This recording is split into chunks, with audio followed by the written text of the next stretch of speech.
চলুন আজ একটা নতুন ইংরেজি শব্দ শেখা যাক যেটা খুবই জোরালো একটা অনুভূতি বোঝাতে কাজে লাগে। এই শব্দটা ঠিকমতো বুঝতে হলে চলুন ছোট্ট একটা গল্প দিয়ে শুরু করি। ধরুন আপনি দেখছেন কেউ একজন কোনো ব্যাপারে মিথ্যে বলছে বা ঠকাচ্ছে।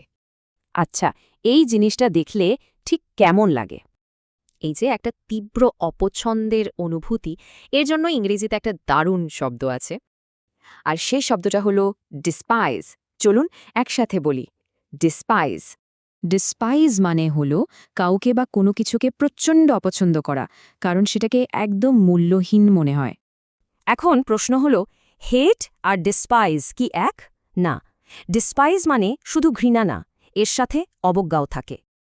তো আসল কথা হলো, এই শব্দটা আমরা কখন ব্যবহার করব?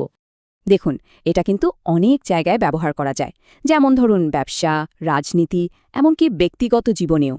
যেমন ধরেন ব্যবসায় একজন সিইও হয়তো কাজ ফেলে রাখাকে একদমই সহ্য করেন না বা ডিসপাইজ করেন।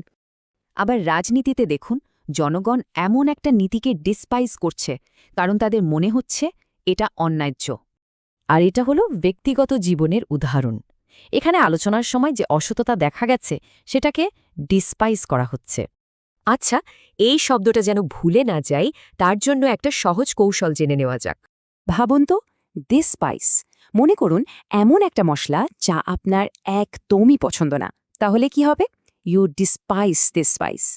এইবার আপনার পালা। একটু ভাবুন তো, এমন কি আছে যা আপনি সত্যি ডিসপাইজ করেন।